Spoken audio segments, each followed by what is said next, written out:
unto the Lamb, because they followed the Lamb. They stayed true. They didn't vary to the left. They didn't vary to the right. They stayed straight. They stayed on course. They stayed done what the Lamb told them to do as they followed Him. And as I read, and I kept going back here, and I kept going back here, because there was things there I didn't understand. So no guile was found in their mouth. It means no deceit, no lying, no cussing, things of that nature, no idle talk, no idle words. They was true to God. This 144,000. All right, now you know they're going to sing a song that we can't sing, because they're pure, they're without sin, they're holy, they're without sin, they're without blemish on them, on their records, without blemish. And something that I find unique here, that I felt like it. You may not agree with me, but that's okay. I felt like these 144,000 was kind of like the 3 Hebrew boys that was thrown in the fiery furnace that refused to bow before the image of Nebuchadnezzar. It was thrown in the fiery furnace because people got upset. People didn't like it because they weren't doing what the king ordered them to do. You see, in this time period, the Antichrist is going to be giving orders all across the world. Tell them, this is what you're going to do. This is what you got to do. This is how it's going to have to happen. Everything's going to take place the way I say it's going to take place. But this 144,000 refused. They stayed with the Lamb of God. They did not vary to the left, and they did not vary to the right. They stayed true to what God was leading them to do. Now, this 144,000 come out of the tribes of Israel. So they are God's chosen people. And so I thought that was kind of interesting to me about how these folks. So it tells me that if they could stand in that time period and not vary to the left or vary to the right, we ought to be able to stand today in the time period that we live and not vary to the left and not vary to the right, but stay the course with God.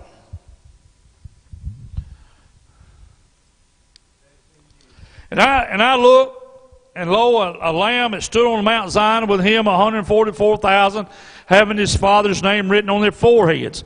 Now you remember before we got here that God marked His own. These 144,000 was marked. They were God's. And I heard a voice from heaven as a voice of many waters and a voice of great thunder. And I heard the voice of harpers harping with their harps. And they sung as it were a new song before the throne and before the 4 beasts and the elders.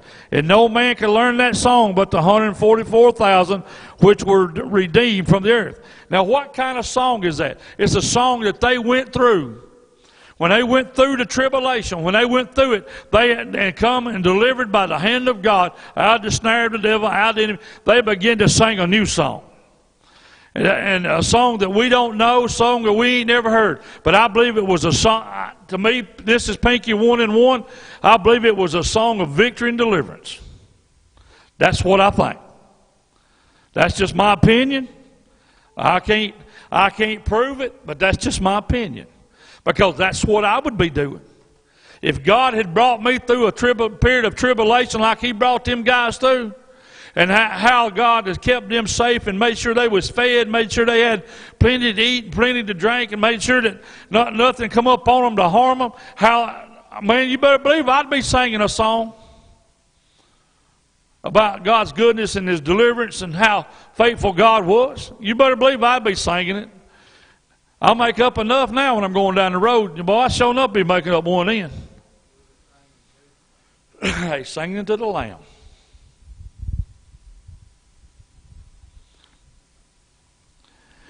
And are they, verse 4, these are they which were not defiled with women, for they were virgins. These are they which follow the Lamb, whosoever, whithersoever he goeth. These were redeemed from among men, being the firstfruits unto God and the Lamb. And in their mouth was found no guile, for they were without fault before the throne of God. Now, I believe God would have a hard time on earth today finding a man without fault in him, wouldn't you? So that tells you how special this 144,000 men were. So sometimes my mind gets to wandering. My imagination gets going somewhere when I get to reading this, and God has to rein me back in sometimes. But these 144,000 were special men. And they had seen a lot and done a lot. But as we get on down into this, we're going to find out some more things. And I saw another angel fly in the midst of heaven, having the everlasting gospel to preach unto them that dwell on the earth, and to every nation, kindred, tongue, and people. Now listen, men at this time, men has preached up to this time. God has taken it out of man's hand, and He has put it in these angels' hands. This angel is going to every tongue, every nation that is known to man, every language that's known to man, and preaching the gospel. Giving them one last opportunity to turn. So it makes me wonder, how many people in America has read this and said, I believe I can make it? I don't think I would want to chance it. Well, just like today when Nisi abandoned me. One asked me, said, well, do you think you're going to go? Are you going to be dead when I am? I said, no, I'm going in the first wave. He said, well, you going to be dead because that's the first one's going? I said, well, when the trumpet sounds, I'm going to drop like a rock. I'll be gone. You see, people wants to analyze this and try to trap you and get you to try to stumble over yourself. Folks, I want you to know something. When that trumpet sounds, the church is gone.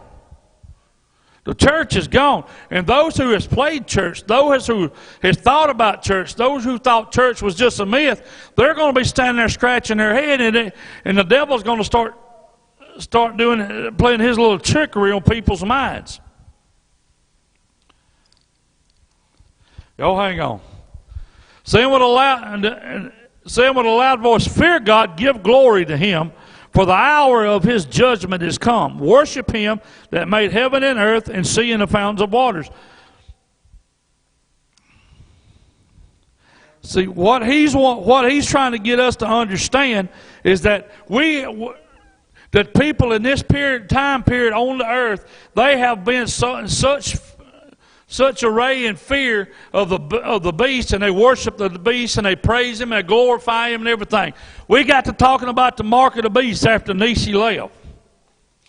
And one of them said, well, they already got a chip where they can follow you. I said, buddy, you need to read it. It don't say nothing about a chip. It don't say nothing about having a chip. It don't say nothing about having a card. It says in your forehead or your right hand. Whether it's a tattoo, whether it's a brand, I do not know. But I do know that it'll be visible, and He'll be able to tell who is His and who is not. And so one of them has to be cute. He says, well, I've been going to church my whole life. And if I was to take it, it'd be all right. I said, no, I want you to die and go to hell. I mean, that's the way it is. And if you're not strong in the Lord, if you're not, in this time period, when he's talking about this, and he's talking about fear God and honor God. If they're not strong in the Lord, if they're not giving God the place in their life they need to give, they'll not withstand the mark of the beast. I don't care what theologians tell you. I don't care what philosophers tell you. If you don't have the Spirit of God, you will not be able to resist the mark of the beast that was talked about in the 13th chapter. Because I don't think there's a man or woman on this earth that's strong enough to withstand that mark. Now you just think about it. Your kids, your grandkids, hungry, thirsty, and they knock on your door, and you've been hiding out with them because you're trying to serve God, but you know that if you don't get them something to eat, they're going to die. And He says, hey, I got you a truckload of groceries out here, fresh fruit, fresh meat, everything you need, turn your water back on for you, but you just got to let me put this in your right hand. Let me put this on your head. That way you won't ever have no more problem. But see, people, there's going to be people in that time period that's ignorant to the ways that Satan's going to work. That's the reason it's so important that the church be vocal and the church be alive and vibrant today, and warn people about what's coming. Y'all, I know I may be getting off track here, but I got to get here to go somewhere. And so I just think about that. I think about, you just think about it. Whose hand are these people holding at this time period? Whose hand are they holding, and who are they following? This angel's telling them, you need to fear God, and you need to honor God. How do you do that? You follow Him, and you serve Him. No matter what, you serve Him. It might cost you your life. It might cost them something. Following Jesus Christ today costs you something today. But in this time period, it's going to cost them their life. But Jesus has got a plan.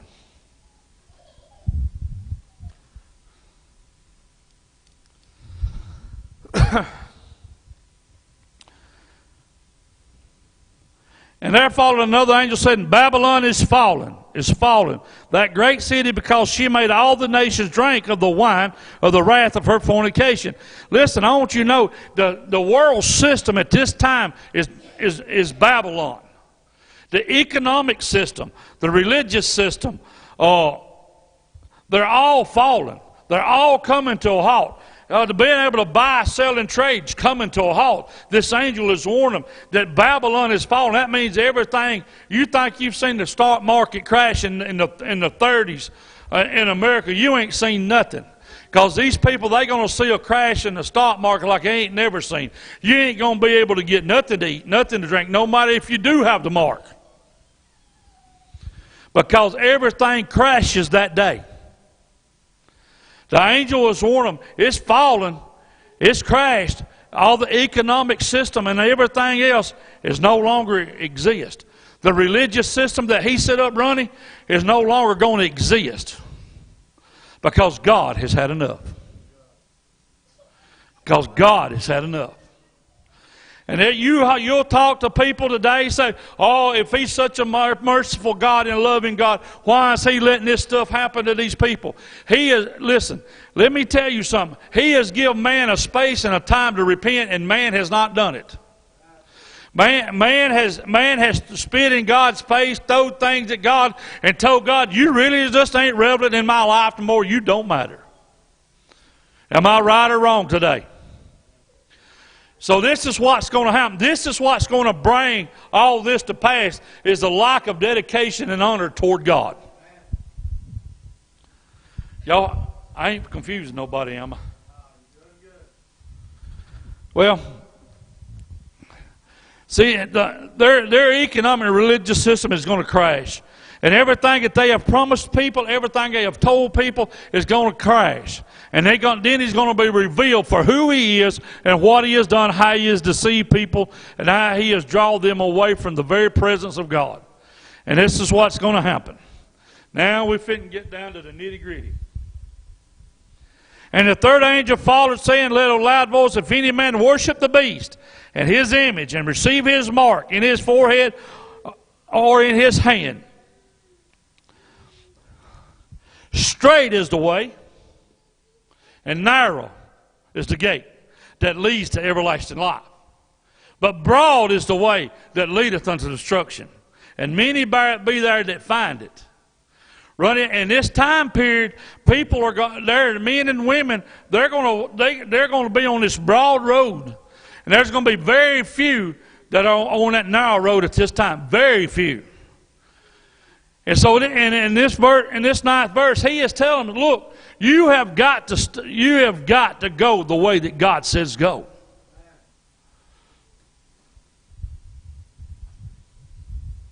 I'm gonna just leave my glasses on. You see, and that's what he's telling me. He said, now if you worship the beast in his image and receive his mark, there ain't no hope. It's done for you. It's done for you. You're not going to, well, I'm young. This is how the attitude is today, and I'm sure it's going to be like this then. I am young. I can handle it. Well, preacher, when's the tribulation period going to start? I can't tell you, because I don't know the day that the Lord's going to call the church away. I don't know the hour that it's going to come. I don't know when it's going to happen.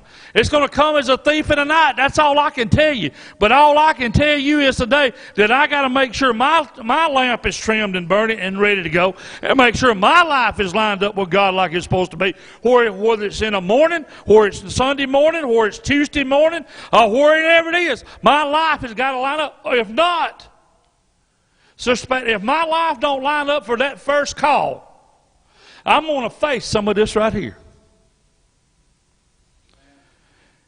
And I just don't know if I'm strong enough to face that. So I got to make sure everything that I do today, God, makes me strong enough right now to withstand and go when the trumpet sounds. That's just me.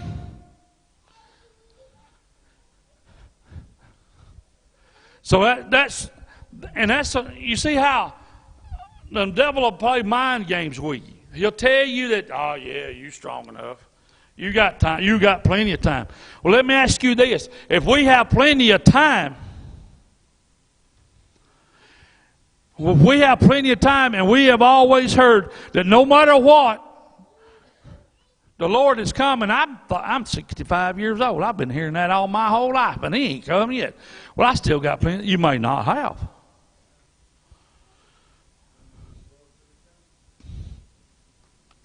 But I believe if we stay where we're supposed to be with God, we'll go when the trumpet sounds. The same shall drink of the wine of the wrath of God, which is poured out without mixture into the cup of his indignation. And he shall be tormented with fire and brimstone in the presence of the holy angels, in the presence of the Lamb. That's telling me that you ain't going to get no relief in this time period. Once you take this mark, and once you worship the beast and his entourage, once you worship this beast, and in this time period, and the world system crashes and everything, and you took this beast, hell, fire, and brimstone's coming. And it ain't going to be no escaping the wrath of God. It ain't going to be no escaping the judgment of God. Everybody said, oh yes, oh yes. No, it ain't going to be no escaping it.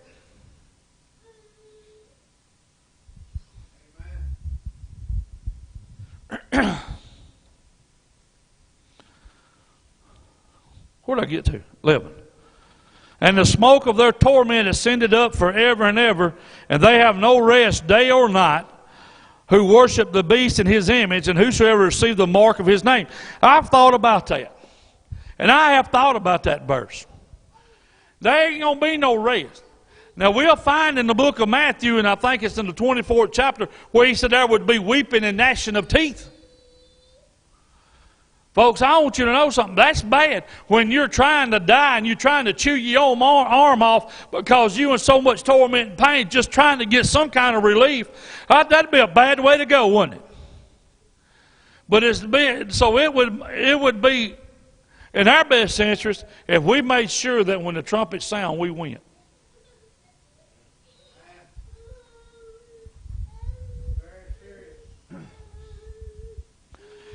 Here is the patience of the saints. Here are they that keep the commandments of God and the faith of Jesus. And I heard a voice from heaven saying unto me, Right, blessed are the dead which die in the Lord. From henceforth, yea, saith the Spirit, that they may rest from their labors, and their works do follow them. And I looked, and behold, a white cloud, and upon the cloud one sat upon like the sun unto the Son of Man, having the head of on his head a golden crown, and his hand on a sickle. Folks, I want you to know, I thought about this sickle.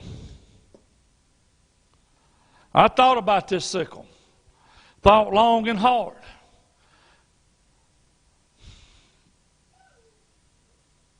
I don't know if I need to say this or not, but I'm going to. Back probably 12, 13 years ago, I was at a revival. And I was sitting there and I was enjoying the service.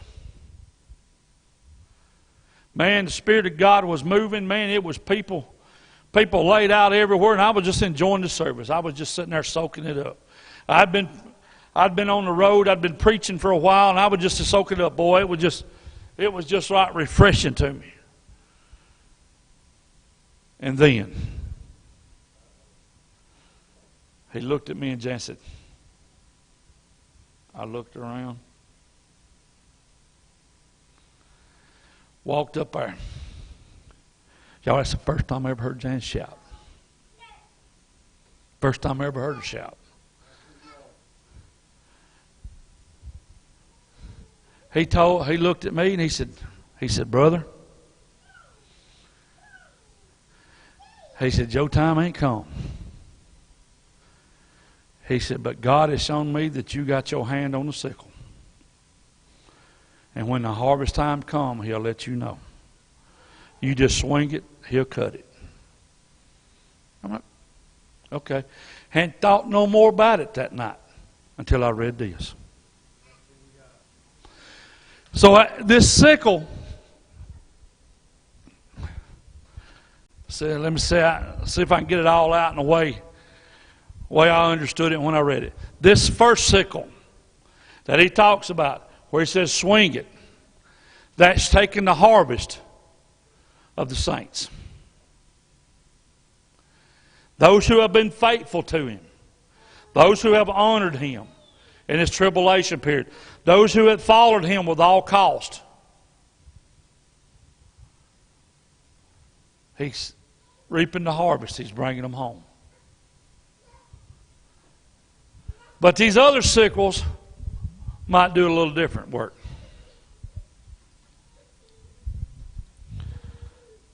And another angel came out of the temple, crying with a loud voice to him that sat up on the cloud, thrust thy sickle and reap, for the time is come that for thee to reap for the harvest of the earth that is ripe. Folks, who is doing the reaping? Who is the angel?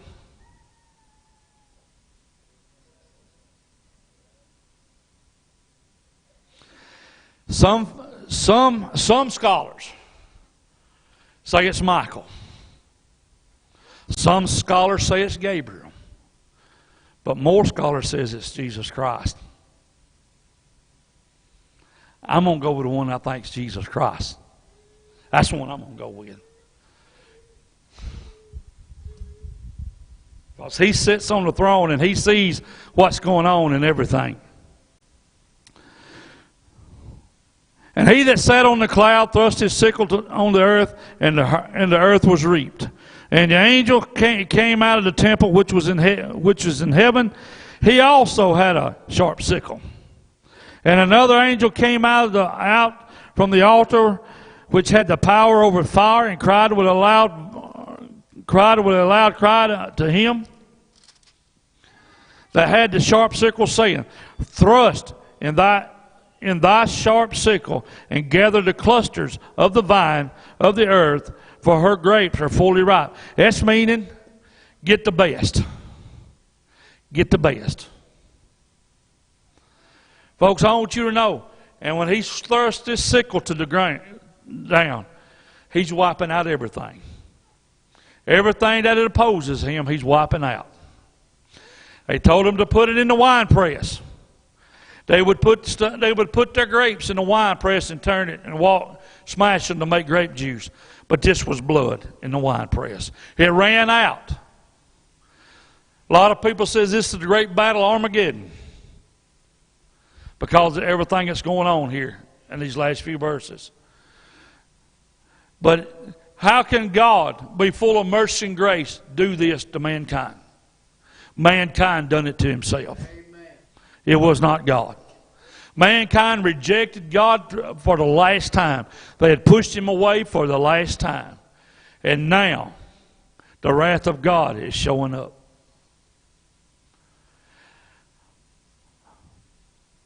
Do you realize how much agony and torment is going to be in this time period? Can you just think of being thrown in a wine press and them grinding you down?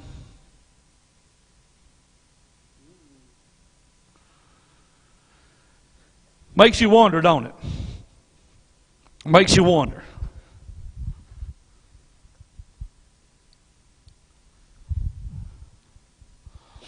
And the winepress was trodden without the city, and blood came out of the winepress, even unto the horses' bridles, by the space of 1,600 furlongs. Now, how can I say this? I just believe it means what it says when it was written. I found some places where they said, oh, it was just where he took the sickle and wiped the men and the can out. It was just blood splatters on the horse bridle. No, that ain't what that said. That ain't what that said. So if we're going to take it, we got to take it for what it says, not for what people think it says and a watered down version of it.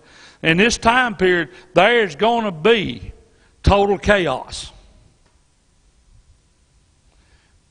And the devil is losing his battle. He is losing his hold. His economic system is crashed.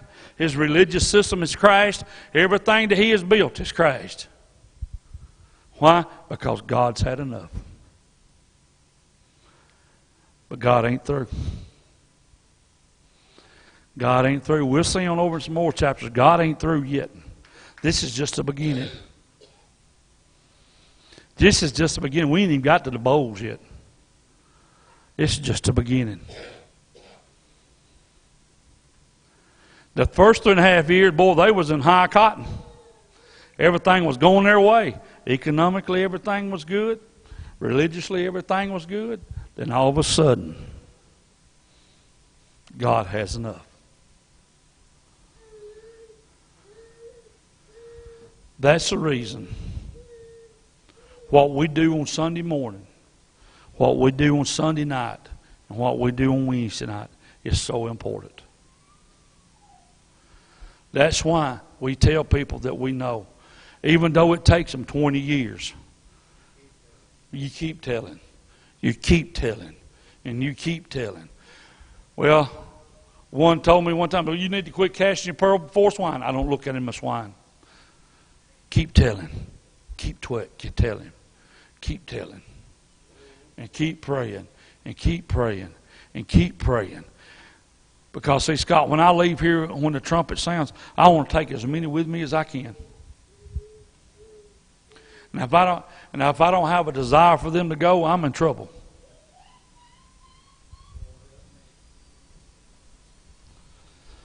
I hope I ain't confused you tonight. But I have shared you with what God has shared with me. God sure has been.